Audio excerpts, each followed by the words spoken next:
Selamat sore, bertemu lagi dengan saya, Mat Dobos. Mat Dobos sore ini akan mengupas soal endeng-endeng berat dari Lampung Utara, yaitu tentang mundurnya atau tentang ancaman dari semua pejabat pembuat kesepakatan di Lampung Utara atau PPK yang mundur secara massal karena salah satu di antara rekan mereka menjadi tersangka dalam kasus lelang proyek atau proyek jalan di Lampung Utara. Hari ini Teras Lampung menyajikan satu tulisan dari wartawan kami di Lampung Utara, yaitu Feby Handana, yang menulis tentang proyek tersebut atau kasus tersebut. Tulisan Feby berjudul PPK Proyek Mundur Massal Menanti Kebijaksanaan Bupati Lampung Utara.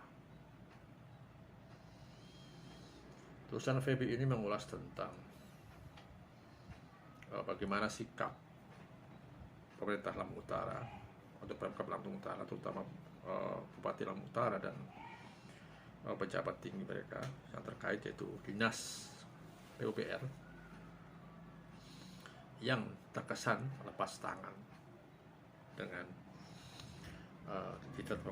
ditetapkannya salah satu pejabat pembuat komitmen dalam proyek jalan di Lampung Utara itu menjadi tersangka.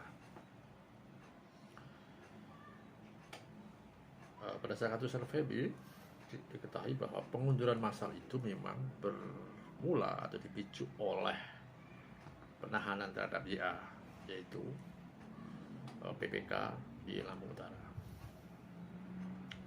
YA itu tersangkut dalam kasus proyek jalan Kalibalangan cabang 4. Dia saat ini ditahan dalam kasus ini dengan total kerugian negara diperkirakan mencapai 794 juta.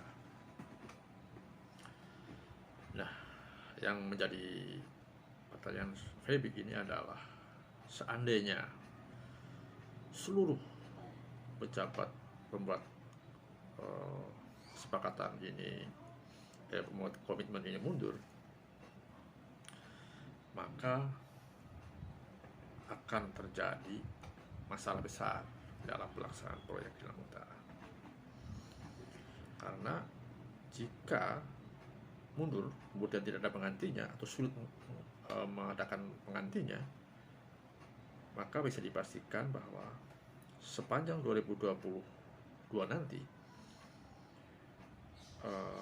seluruh proyek yang dananya berasal dari PT SMI ini, pinjaman dari PT SMI ini tidak akan berjalan, tidak akan berjalan. Artinya tidak akan ada pembangunan fisik di Lampung Utara.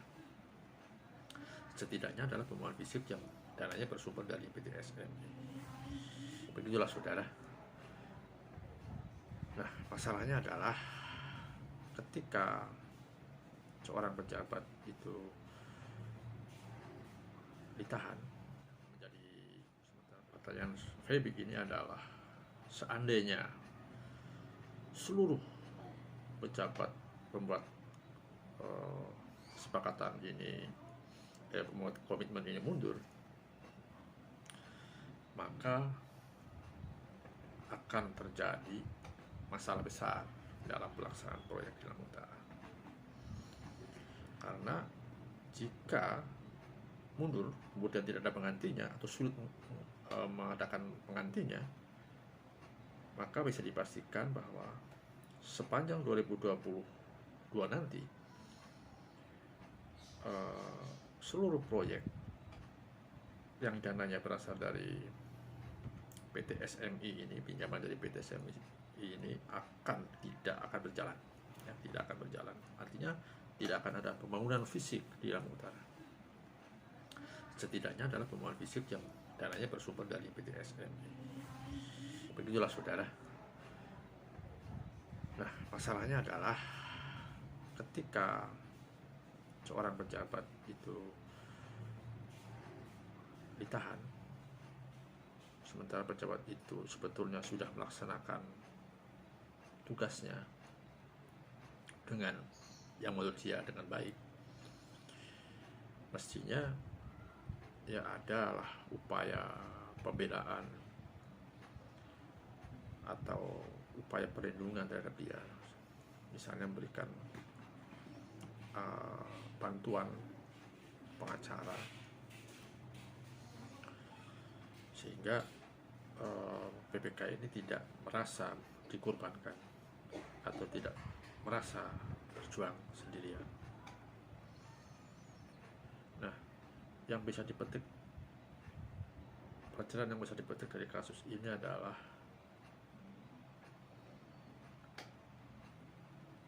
pejabat bagaimanapun juga harus all out dalam menjalankan kerjanya.